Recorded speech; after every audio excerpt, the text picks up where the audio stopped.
बोलो पार्वती पते हर हर महादेव। दोस्तों, अगर आपके जीवन में गरीबी आपका पीछा नहीं छोड़ रही, शत्रु नुकसान कर रहे हैं, तो आज का उपाय कर लेना, इसका असर अवश्य होगा। अगर इसका असर 50 दिन में ना दिखे तो मुझे बताना। उपाय बताने से पहले बता दें, ये वीडियो देखने से ज्यादा सुनने में समझ आएगा। तो हो सके तो इस वीडियो को ऐसी जगह पर देखो जहां का माहौल एकदम शांत हो। कपूर को भारतीय संस्कृति में एक शक्तिशाली और पवित्र वस्तु समझा गया है, जिसका उपयोग पूजा पाठ, आरती और तांत्रिक उपायों में किया जाता है। शत्रु मुक्ति के लिए कपूर के उपाय विशेष रूप से असरगी आते हैं। ये उपाय आपकी नकारात्मक ऊर्जा को दूर करके सकारात्मकता और सुरक्षा प्रदान करने में मदद करते हैं। यहाँ हम शत्रु मुक्ति के लिए कपूर के विभिन्न उपायों का विस्तृत वर्णन आपको बता रहे हैं। कपूर को इसकी शुद्धता और शक्तिशाली ऊर्जा के लिए जाना जाता है। ये नकारात्मक ऊर्जा को खत्म करने और सकारात्मक वातावरण बनाने में मदद करता है।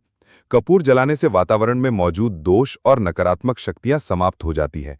इसीलिए शत्रु से बचने और उनके बुरे असरों से मुक्ति के लिए कपूर के उपाय अत्यंत लाभकारी माने जाते हैं। भक्तों, वीडियो के अंत में हम कपूर से जुड़ी कुछ विशेष छोटी छोटी मगर चमत्कारी उपाय भी बताएंगे, जिन्हें अपनाकर आप अपने जीवन में शत्रुओं से छुटकारा पा सकते हैं। तो वीडियो को ध्यान से सुनें और अंत तक बने रहें। भक्तों, कपूर सिर्फ घर में इस जगह पर जला देना, बड़े से बड़ा शत्रु भी घुटने टेक देगा। तो कपूर से कैसे आपको अपने दुश्मनों से, अपने शत्रुओं से छुटकारा मिलेगा, आज की वीडियो में हम आपको बताने वाले हैं। और कपूर का ये उपाय ऐसा है, बिल्कुल से आपके शत्रुओं को आपसे दूर कर देगा और आपका शत्रु आपका बाल भी बांका नहीं कर पाएगा। शत्रु चाहे कोई भी हो, कितने भी आपके शत्रु हैं, लाखों हजारों शत्रु भी आपका कुछ नहीं बिगाड़ पाते हैं जब कपूर का ये उपाय आप करते हैं। तो आज का वीडियो बहुत खास है, विशेषकर उन लोगों के लिए जो शत्रुओं से छुटकारा पाना चाहते हैं या जिन लोगों को शत्रुओं ने बहुत परेशान करके रखा है। हर समय शत्रु कुछ ना कुछ ऐसा करते रहते हैं कि आपके घर में धन की हो रही है, आपके घर में दुर्घटनाएं हो रही हैं, आपके जीवन में बड़े बड़े दुख और कष्ट आ रहे हैं और आप नहीं समझ पा रहे। आपको नहीं पता है कि कैसे इन शत्रुओं से छुटकारा पाना है और कैसे इन्हें अपने जीवन से दूर करना है। तो शत्रुओं को परास्त करने का इससे उत्तम उपाय आपको नहीं मिलेगा। ये उपाय ऐसा है जो शत्रुओं को बिल्कुल से आपके जीवन से दूर करता है और आपके शत्रु पूरी तरह से शांत हो जाते हैं। फिर वो आपके जीवन में कितनी भी कोशिश कर लें कि आपके घर में कुछ करना, आपके जीवन में कुछ करना है, आपकी धन हानि करनी है, आपका व्यापार खराब करना है, कुछ भी नहीं कर पाते हैं जब आप कपूर का ये उपाय कर लेते हैं। अब बहुत सारे लोग हैं जिन्हें पता भी नहीं होता है कि उनके शत्रु उनकी पीठ पीछे क्या क्या कर रहे हैं। देखिए, एक तो सामने से जो व्यक्ति शत्रु होता है, वो शत्रु शायद इतने खतरनाक नहीं होते हैं, लेकिन जो पीठ पीछे आपके शत्रु होते हैं, जो पीठ पीछे आपके बारे में बुरा सोचते हैं, चाहते हैं कि आपके घर में धनहानि हो, आपका काम चले, आप अपने जीवन में पीछे रहें, तो ऐसे शत्रु जो होते हैं, ये सबसे ज्यादा खतरनाक होते हैं। मतलब इनसे बचकर रहने की आपको हमेशा जरूरत होती है। तो देखिए, ये जो शत्रु हैं, ये हमेशा कुछ ना कुछ ऐसा करते रहते हैं, कुछ ना कुछ अपने दिमाग में ऐसा सोचते रहते हैं जिससे कि आपको नजर लगती है, आपके धन को नजर लगती है और घर में धन की बर्बादी होना फिर शुरू हो जाती है। और जिस घर में शत्रु परेशान करते हैं या शत्रु कुछ न कुछ करते हैं, उस घर में आपको बीमारियां बहुत आसान मिल जाएंगी, उस घर में धनहानि बहुत आसानी से आपको देखने को मिलेगी। तो हमेशा आपको अपने शत्रुओं को दूर करने के लिए उपाय जरूर करना चाहिए। तो आज का समय ऐसा है जिस समय में आपको बहुत आसानी से किसी न किसी व्यक्ति के शत्रु मिल जाएंगे। जो व्यक्ति अपने जीवन में आगे बढ़ रहा होगा, पैसा कमा रहा होगा, सफलता जिसे मिल रही है, उसके एक नहीं हजार शत्रु बन जाते हैं, क्योंकि ये कलयुग है और आज के समय पर आपसे जलने वालों की संख्या बहुत अधिक होती है। इसीलिए आपको हमेशा अपने जो हैं उनसे बचकर रहने की जरूरत होती है। और कुछ ऐसे उपाय हैं जिन्हें आप कर लेते हैं तो ऐसा समझ लीजिए कि शत्रु कितने भी ताकतवर क्यों ना हो, आपका कुछ नहीं बिगाड़ पाते हैं। तो शत्रु कितना भी ताकतवर क्यों ना हो, उसका पसीना छूट जाएगा। शत्रु पूरी तरह से शांत होगा जब कपूर का ये उपाय आप करेंगे। सही तरीके से देखिए, कपूर वैसे भी बहुत चमत्कारी है। आपके घर में सकारात्मक ऊर्जा को बढ़ाता है, भूत प्रेत, नेगेटिव एनर्जी, इन सारी चीजों को आपके घर से दूर करता है। और जिस घर में जलाया जाता है, वहां पर हमेशा धन की वर्षा होती है, वहां पर हमेशा धन की देवी मां लक्ष्मी वास करती है। तो कपूर के उपाय आपको नजर दोष से भी बचाएंगे, आपके शत्रुओं को शांत करेंगे, शत्रुओं से मुक्ति दिलाएंगे और हजार शत्रु भी आपका बाल भी बांका नहीं कर सकते जब आप कपूर का ये छोटा सा उपाय कर लेते हैं। अब देखिए, अगर आप भी अपने जीवन में लगातार धन को, पैसे को लेकर परेशान हैं, आपके धन के सारे रास्ते जीवन में बंद होते जा रहे हैं, घर में कहीं से भी पैसा नहीं आ रहा है और जो पैसा है वो आपका दवाइयों में जा रहा है, दुर्घटनाओं में जा रहा है, या धन की कमी इतनी ज्यादा आपके घर में आ गई है कि कर्जा तक आपको लोगों से उधार लेना पड़ रहा है, तो बिल्कुल से आप कपूर का ये उपाय करें, क्योंकि ये एक ऐसा चमत्कारी उपाय है जो रातों रात आपके जीवन के सारे कष्टों को, सारे दुखों को दूर कर देगा। तो छोटा सा कपूर आपके भाग्य में वृद्धि करेगा, शत्रुओं से छुटकारा दिलाएगा और धन हानि भी आपके घर में पूरी तरह से रुक जाएगी। मतलब भाई, पैसे को लेकर आप परेशान नहीं रहेंगे। जो लोग अपने घर की बुरी शक्तियों से परेशान हैं, क्योंकि बहुत सारे लोग ऐसे होते हैं जिनके घर में कहीं ना कहीं बुरी शक्तियां, नेगेटिव एनर्जी, नज़र दोष जैसी चीज़ें बहुत ज़्यादा होती हैं, जिसकी वजह से उनके घर के सदस्य बीमार रहते हैं या उनके घर में दुर्घटनाएं बहुत होती हैं, घर में कलेश बहुत होता है और धन की हानि भी घर में होती रहती है। तो कपूर अपने घर में जलाएं। कपूर जो है ये बहुत सकारात्मक ऊर्जा लिए होता है। इसके अंदर बहुत ज़्यादा सकारात्मक ऊर्जा होती है और बुरी शक्तियों को तुरंत आपके घर से निकाल देता है। तो वीडियो में आगे बढ़ें, उपाय की बात करें उससे पहले जो लोग भगवान भोलेनाथ के सच्चे भक्त हैं वो सबसे पहले तो वीडियो को लाइक करके चैनल श्री शिवाय टीवी को सब्सक्राइब कर लें, क्योंकि उन्हीं की कृपा से ही वीडियो आप तक पहुंची है। दूसरी चीज कि कमेंट सेक्शन में जयकारा जरूर लगा दें। पूरी सच्ची श्रद्धा से जय भगवान भोलेनाथ लिख दें, जिससे भगवान भोलेनाथ जल्दी से जल्दी आपकी मनोकामना को पूरा कर दें और आपके सारे कष्टों को हर लें। तो चलिए अब बात कर लेते हैं उपाय कैसे कपूर आपको शत्रुओं से छुटकारा दिलाएगा।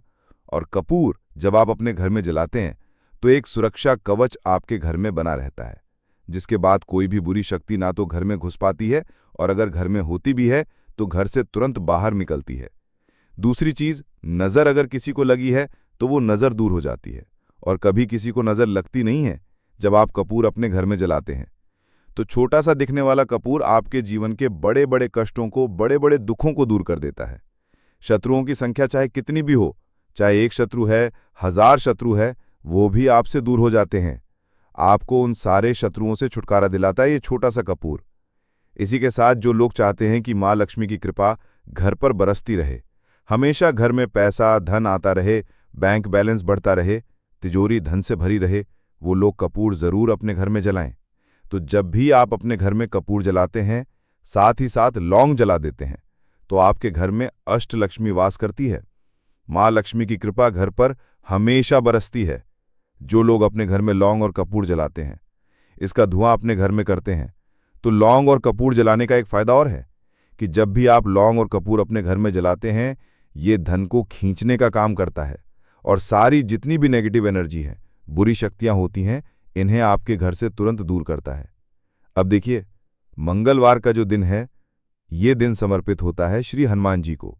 मतलब संकट मोचन हनुमान जी ही हैं जो आपके जीवन के सारे संकटों को दूर करेंगे, आपके शत्रुओं से भी आपको छुटकारा दिलाएंगे, कर्ज से भी आपको मुक्ति दिलाएंगे और आपके जितने भी धन से जुड़ी समस्याएं हैं उन्हें भी आपके जीवन से दूर करेंगे संकट मोचन हनुमान जी।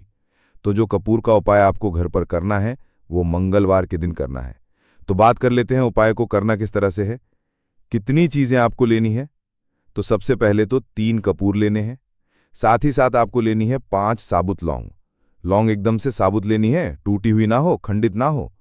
अब मंगलवार आपको ये दोनों चीजें लेकर घर के मंदिर में आपको बैठ जाना है। उपाय मंगलवार का है और शाम के समय करना है और अपने घर पर करना है। अब बैठने के बाद सबसे पहले एक देसी घी का दीपक जलाकर रख देंगे या चमेली के तेल का दीपक आप जलाकर रख सकते हैं। इसके बाद आपको हनुमान चालीसा का पाठ करना है। अगर हनुमान चालीसा का पाठ नहीं कर पा रहे हैं तो जय श्री राम, जय सीताराम, जय श्री राम, जय सीताराम कम से कम आपको 108 बार बोलना है। अब आपको संकट मोचन हनुमान जी के सामने 5 लौंग और 3 कपूर को रखकर किसी बड़े से दीपक में रखकर जला देना है या किसी बड़े से बर्तन में रखकर जलाना है और इसका धुआं सबसे पहले घर के मंदिर में आपको दिखाना है, फिर पूरे घर में इसका धुआं आपको दिखाना है। जितने भी कमरे हैं, जितने भी रूम्स हैं, सभी जगह पर यह धुआं फैलाना है और संकट मोचन हनुमान जी का ध्यान करते जाना है। अब जब आप पूरे घर में घूम लेंगे तब आपको कपूर की थाली या मिट्टी का दीपक जो भी आपने लिया है अपने घर के मंदिर में आपको लाकर रख देना है। अब हाथ जोड़कर सच्ची श्रद्धा से, पूर्ण निष्ठा से संकट मोचन हनुमान जी से प्रार्थना करनी है कि ये व्यक्ति मेरा शत्रु है, इस शत्रु से मेरी रक्षा करना और हमेशा अपनी कृपा मुझे देते रहना। तो देखिए, चाहे तो आपके शत्रु के बारे में आपको पता है तब भी, नहीं पता है तब भी, तो आपको ऐसे बोलना है कि मेरे जितने भी शत्रु हैं सभी से मुझे छुटकारा दिला दीजिए और अपना आशीर्वाद हमेशा मुझ पर बनाए रखना, कभी मेरे घर में कोई संकट ना आए, मेरे कोई विपत्ति ना आए, इतनी कृपा आप कर देना। बस इस तरह से आपको प्रार्थना करनी है संकट मोचन हनुमान जी से। और इसके बाद लौंग और कपूर जब पूरी तरह जल जाएगा, कपूर तो जल जाएगा, लौंग की जो राख होगी उसे जल में मिलाकर यानी पानी में मिलाकर अपने घर के मुख्य द्वार पर आपको डाल देना है। दोनों तरफ, बाहर की तरफ डालेंगे, ठीक है। मुख्य द्वार पर उसे छिड़क देंगे। जितना भी वो राख होगी थोड़े से जल में मिलाना है, ज़्यादा जल ज़्यादा पानी यहाँ पर आपको नहीं लेना है। तो जल में किस समय डालेंगे? सुबह के अगले दिन। ये उपाय तो आप मंगलवार के दिन करेंगे और छिड़काव कब करना है? आपको बुधवार की सुबह को, ठीक है। ये चीज़ आपको ध्यान रखनी है। तो इस उपाय को करने से 1000 शत्रु भी हैं वो भी शांत हो जाएंगे, उनसे छुटकारा मिल जाएगा, शत्रु से मुक्ति मिल जाएगी। और आपके शत्रु कितनी भी प्रयास कर लें, कितनी भी कोशिश कर लें, आपका कुछ नहीं बिगाड़ पाएंगे। और ऐसा समझ लीजिए, नज़र दोष भी आपके घर से तुरंत दूर होती है जब आप इस उपाय को करते हैं। सबसे बड़ी बात, जब भी आप संकट मोचन हनुमान का कोई भी उपाय करेंगे ना, वो आपके घर पे कभी कोई संकट, कोई विपत्ति, कुछ ऐसी चीजें आपके घर पे नहीं आने देते हैं, क्योंकि कलयुग के देवता हैं हनुमान जी। और जब भी आप अपने जीवन में बहुत हार चुके हों, आपको ऐसा लगे कि आज मेरा साथ देने वाला कोई नहीं है, पूरी सच्ची श्रद्धा से आप संकट मोचन हनुमान जी का पूजन करें और फिर देखें कि कैसे आपके जीवन के बड़े से बड़े दुहक भी दूर होते हैं। तो भगवान भोलेनाथ की कृपा हमें हमेशा मिलती रहेगी। आप अपने घर में मंगलवार के दिन ये लौंग कपूर वाला उपाय, साथ ही साथ अगर आप संकट मोचन हनुमान जी को एक लाल रंग का फूल अर्पित करते हैं, मतलब लाल फूल उनको चढ़ा देते हैं, तो वो बहुत जल्दी आपकी मनोकामना को पूरा कर देते हैं। तो फूल उन्हें जरूर से आप मंगलवार के दिन एक फूल उनको जरूर चढ़ाएं। तो भक्तों, आइए वीडियो के अंत में कपूर से जुड़ी कुछ विशेष छोटी छोटी मगर चमत्कारी सरल उपाय जान लेते हैं, जिसे अपनाकर हम अपने जीवन से शत्रुओं से छुटकारा पा सकते हैं। जैसे पहला सरल उपाय है रोजाना कपूर जलाना। कपूर एक साधारण लेकिन असली उपाय है। रोजाना सुबह और शाम अपने घर में कपूर जलाएं। इसे जलाते समय आप ओम नमः शिवाय या ओम हनुमते नमः मंत्र का जाप करें। ये उपाय नकारात्मक शक्तियों को दूर भगाने और शत्रु के असर को समाप्त करने में मदद करता है। दूसरा सरल उपाय है कपूर और लौंग का उपाय। एक पीतल की कटोरी लें और उसमें 2 कपूर के टुकड़े और 3 लौंग डालें। फिर इसे जलाकर हनुमान जी के समक्ष रखें और एयूएम हनुमते नमः मंत्र का 100 बार जाप करें। इस उपाय को मंगलवार और शनिवार को करें। ये उपाय शत्रु द्वारा भेजी गई किसी भी तांत्रिक क्रिया या बुरी नज़र को समाप्त करता है। तीसरा सरल उपाय है कपूर और काले तिल का प्रयोग। कैसे करना है? सबसे पहले एक मिट्टी के दीपक में कपूर और काले तिल डालकर उसे जलाएं। फिर इसे अपने घर के मुख्य द्वार पर रखें और ओम फली काली कल्याण मंत्र का जाप करें। ये उपाय शत्रुओं के बुरे इरादों को निष्क्रिय कर देता है और आपको सुरक्षा प्रदान करता है। चौथा सरल उपाय है कपूर और फिटकरी का उपाय। कैसे करना है? तो सबसे पहले कपूर और फिटकरी को बराबर मात्रा में मिलाकर घर के चारों कोनों में रखें और इसे सप्ताह में 1 बार बदलें। ये उपाय आपके घर से शत्रुओं द्वारा उत्पन्न नकारात्मक ऊर्जा को दूर करता है। पांचवां सरल उपाय है रात्रि में कपूर का प्रयोग। कैसे करना है? सबसे पहले रात को सोने से पहले अपने घर के मंदिर में कपूर जलाएं।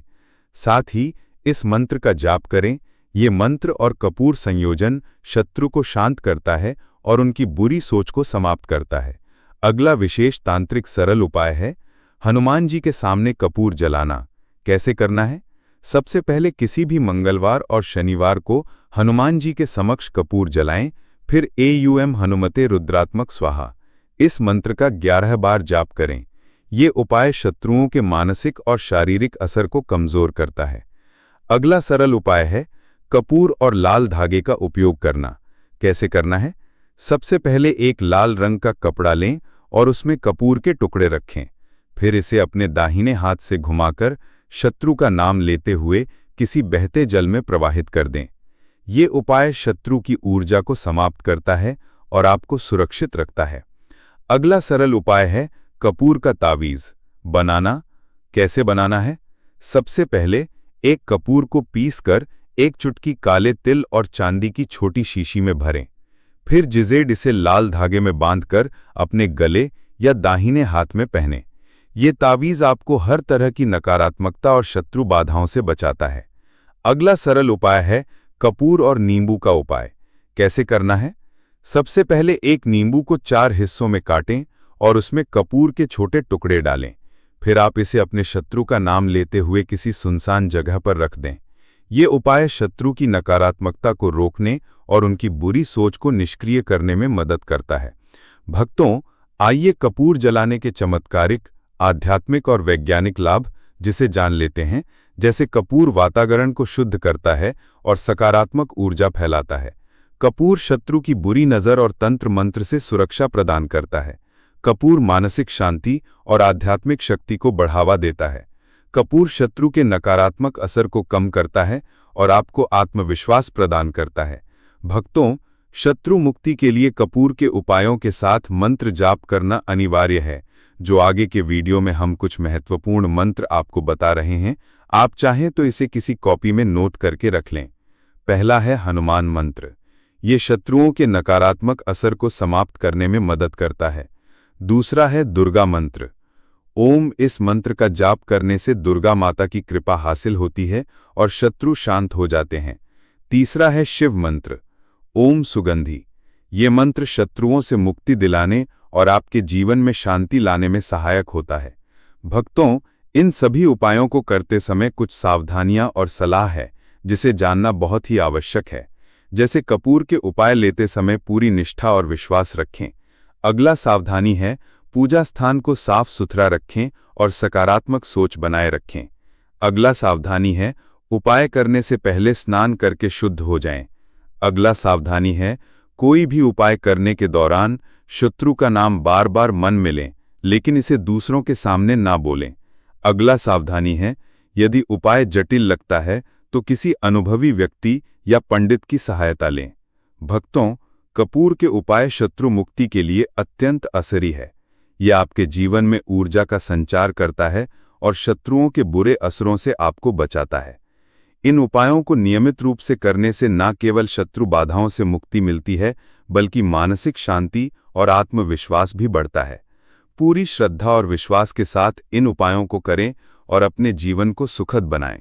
भक्तों, इसी के साथ आपको कुछ ऐसा जो समझ नहीं आया हो तो कमेंट सेक्शन में आप पूछ सकते हैं और वीडियो को लाइक कर जयकारा लगाना बिल्कुल न भूलें, जिससे कि भगवान भोलेनाथ की कृपा आपके ऊपर हमेशा रहे। तो जय श्री राम, जय सीताराम जरूर लिखकर जयकारा लगाएं, जिससे कि भगवान भोलेनाथ आपके ऊपर हमेशा कृपा बरसाते रहें। मदद कर सकती है। दोस्तों, हम बाहर जीवन में छोटी छोटी चीज़ों को नज़रअंदाज कर देते हैं, लेकिन वहीं कुछ चीज़ें हमारे भाग्य पर अच्छा बुरा असर डालती हैं। घड़ी की ही तरह घर में और भी कुछ चीज़ें हैं जो आपके वास्तु दोष का कारण बनती हैं और आपकी परेशानी की वजह बनती हैं। तो आइए पहले जान लें, क्या आपको अपने घर में वास्तु दोष के बारे में कैसे पता लगता है और किस तरह से आप बड़ी ही आसानी से इसे कर सकते हैं। दोस्तों, वास्तुशास्त्र के अनुसार किसी भी घर में वास्तु दोष होने से सुख, शांति और पारिवारिक उन्नति में बाधा पैदा होती है।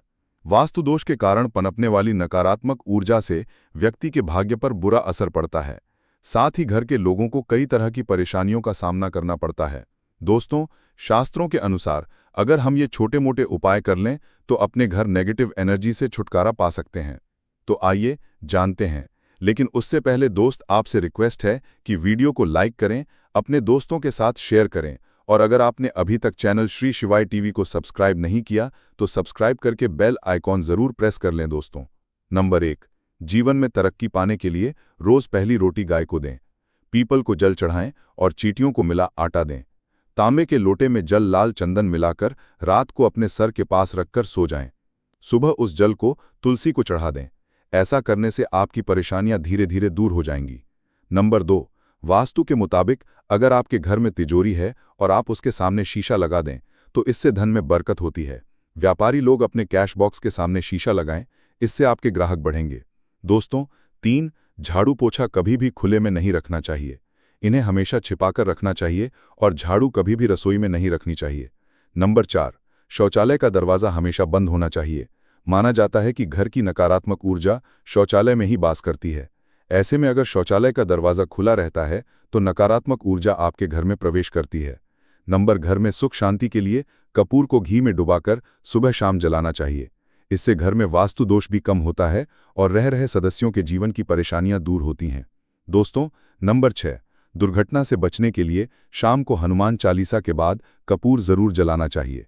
नंबर 7, घर में जिस जगह वास्तु दोष हो वहां कपूर की 2 टिकियां रखें। खत्म हो जाने के बाद वहां दोबारा इसे रखें।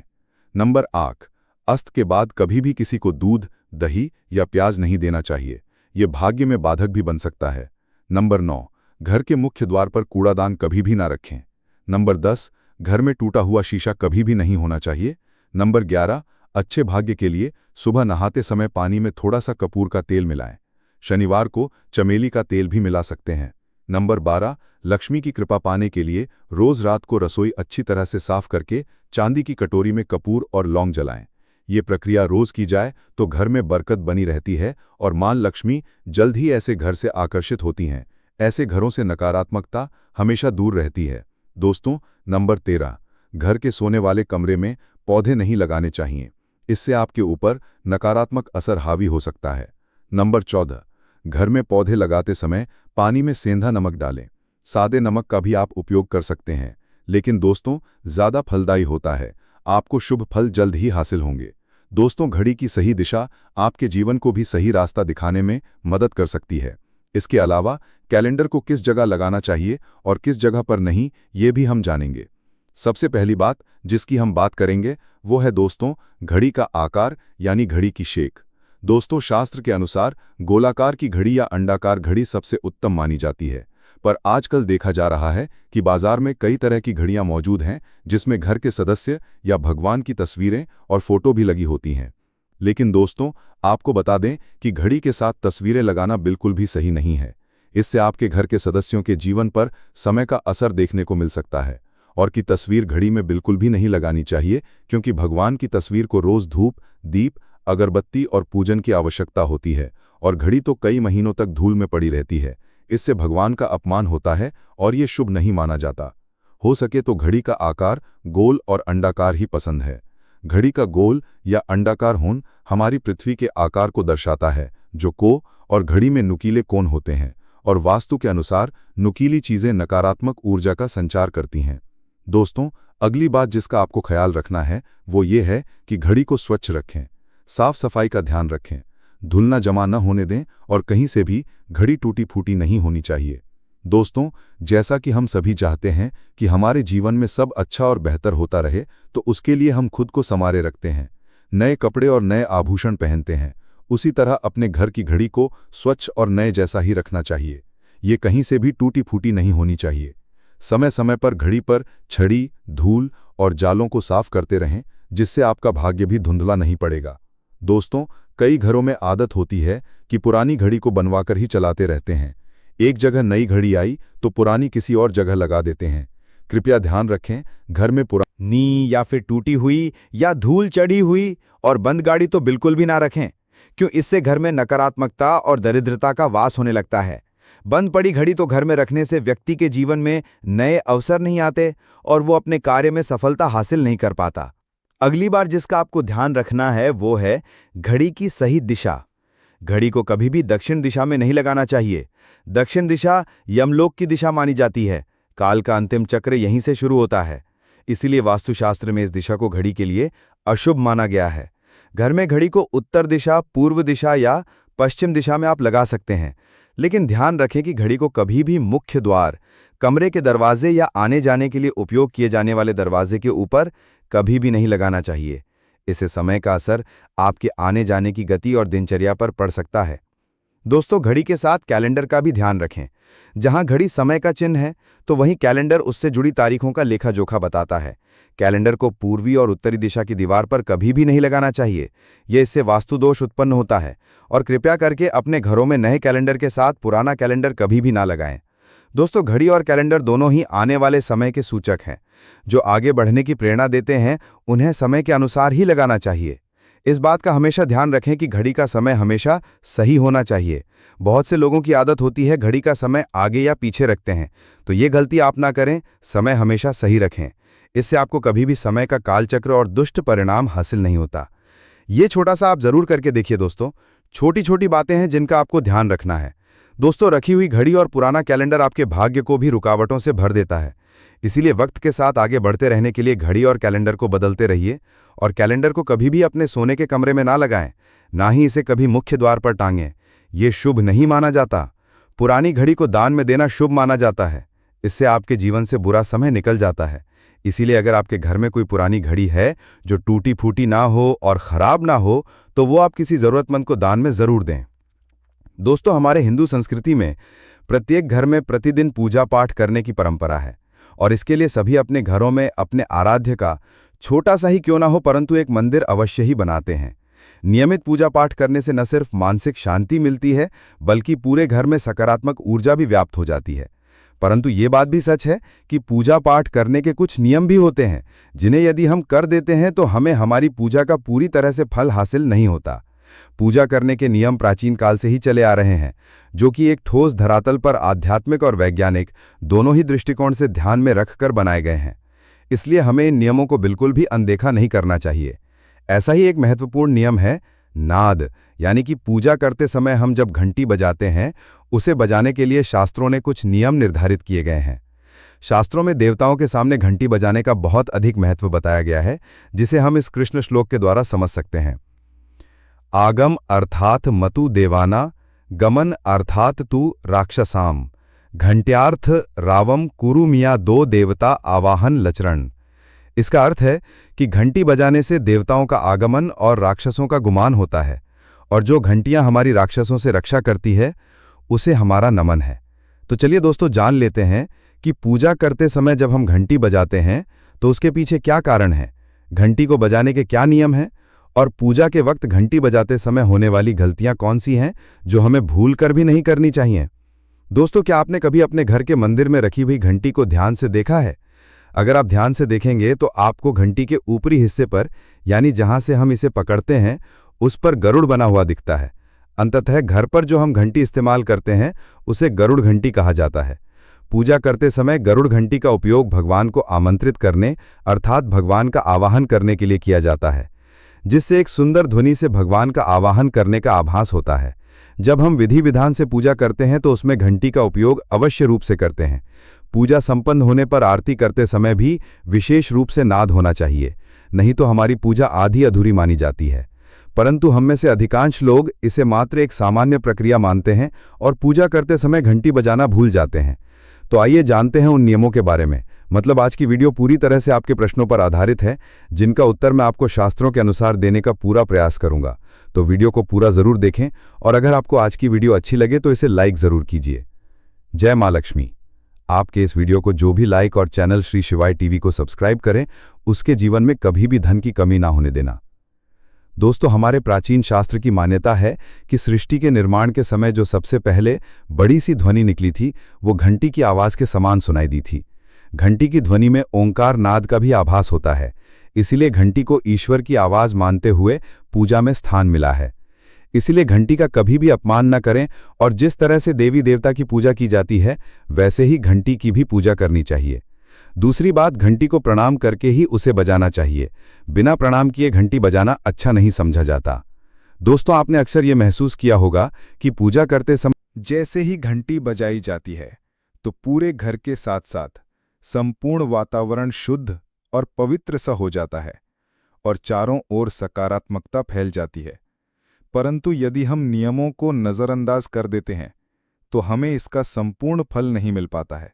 दोस्तों, अधिकतर लोग पूजा संपन्न होने पर सिर्फ आरती के समय ही घंटी बजाते हैं, परंतु ये भी ध्यान रखें कि भगवान को जल अर्पण करते समय, धूप दीप लगाते समय, नैवेद्य अर्पण करते समय नाद करना चाहिए। ऐसा करने से हमारी पूजा संपन्न मानी जाती है। दोस्तों, घंटी बजाते समय भगवान का नाम अथवा आरती अवश्य बोलनी चाहिए। 1 या 2 मिनट ना हो, परंतु प्रतिदिन सुबह शाम घर में घंटी अवश्य बजानी चाहिए। यदि आपको अपने घर में या अपने आप में नकारात्मकता महसूस हो तो आप थोड़ी देर के लिए भगवान के सामने घंटी अवश्य बजाएं। सारी नकारात्मकता नष्ट हो जाएगी। दोस्तों, पूजा घर में शनि महाराज एकांत, विरह, उदासीनता और वैराग्य के देवता माने जाते हैं, जबकि गृहस्थी को चलाने के लिए राग, प्रेम एवं भौतिक चीजों की जरूरत होती है। इसलिए शनि की मूर्ति को घर में नहीं लाना चाहिए। दोस्तों, सबसे पहली बात दीपक और धूपदान की। भारत की परंपरा मिट्टी से जुड़ी हुई है, इसीलिए मंदिर में पारंपरिक मिट्टी का दीपक अवश्य होना चाहिए। अगर आप मिट्टी का दीपक नहीं रख सकते हैं तो धातु के दीपक का उपयोग करें। अगर भगवान में आपकी आस्था ज्यादा हो तो आप उपला रखकर गुड़ और घी का धूप भी दे सकते हैं। ऐसा करने से घर में सुख शांति बनी रहती है। दूसरी चीज, घर के मंदिर में स्वास्तिक अवश्य होना चाहिए। या तो आप इसे बना लें, क्योंकि स्वास्तिक आपके घर की शक्ति, सौभाग्य, समृद्धि और शुभता का प्रतीक समझा जाता है। यही मुख्य कारण है कि कोई भी शुभ कार्य करने से पहले स्वास्तिक का चिन्ह अवश्य बनाया जाता है। तीसरी चीज है कलश। भगवान श्री कृष्ण कहते हैं, कलश सुख और समृद्धि का प्रतीक है। अपने मंदिर में रोली, कुमकुम से स्वास्तिक बनाकर उस पर मंगल कलश अवश्य रखें। ऐसा करने से घर में सदैव समृद्धि बनी रहती है और कीर्ति हासिल होती है। चौथी चीज बहुत ही कम लोग जानते हैं कि शंख की उत्पत्ति समुद्र से निकले 14 रत्नों के साथ हुई थी। इसी कारण से शंख महालक्ष्मी को अत्यंत प्रिय है। शंख की ध्वनि से सकारात्मक ऊर्जा का भी संचार होता है, इसीलिए मंदिर में शंख अवश्य होना चाहिए। शंख के घर में उपस्थिति से मां लक्ष्मी भी प्रसन्न होती हैं और उस घर में कभी भी धन की कमी महसूस नहीं होती। पांचवी चीज, मंदिर में आपने घंटी देखी होगी, क्योंकि घंटी को शुभ समझा जाता है। इसीलिए जब जब घर के मंदिर में घंटी की आवाज होती है, वहां का वातावरण शुद्ध और पवित्र बनता है। जिस घर में पूजा के दौरान घंटी बजाई जाती है, उस घर के आसपास की सभी नकारात्मक शक्तियां दूर हो जाती हैं और साथ ही सुख समृद्धि के द्वार खुलने लगते हैं। तो ये हैं वे वस्तुएं जिन्हें घर के मंदिर में जरूर रखनी चाहिए। आइए अब जान लेते हैं कि घर के कौन सी चीजें कभी नहीं रखनी चाहिए। सबसे पहली चीज, गणेश जी की मूर्ति। घर में कभी भी गणेश जी की मूर्ति 3 अथवा 5 ऐसी विषम संख्या में ना रखें। अपने मंदिर में गणेश जी की सिर्फ 2 मूर्तियां रखें, इसे शुभ समझा जाता है। अगर आप अपने मंगल की कामना करते हैं तो गणेश जी की मूर्ति मुख्य द्वार पर अंदर की तरफ मुख करके लगा लें। कई लोग ये गलती करते हैं कि मुख्य द्वार पर गणेश जी की मूर्ति बाहर की ओर मुख करके लगा देते हैं, जिससे उन्हें काफी नुकसान का सामना करना पड़ता है। अगर आप चाहें तो द्वार के दोनों ओर लगा दें या फिर मुख्य द्वार के अंदर की ओर लगाइए, परंतु बाहर की ओर कभी भी नहीं लगानी चाहिए। दूसरी चीज, टूटे हुए चावल। अपने मंदिर में कभी भी टूटे हुए चावल ना रखें। इसके साथ ही पुराने चढ़ाए हुए चावल अधिक समय तक ना रखें, ये नकारात्मक ऊर्जा फैलाते हैं।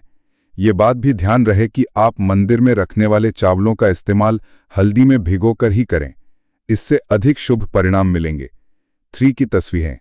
इसके साथ ही अगर आपके घर के मंदिर में पूर्वजों की तस्वीरें रखी हुई हैं तो उन्हें तत्काल बाहर निकाल दें। ये आपके परिवार के लिए काफी अशुभ है। धर्म ग्रंथों के अनुसार पूर्वज पूजनीय हैं, परंतु वे देवताओं के बराबर नहीं हैं।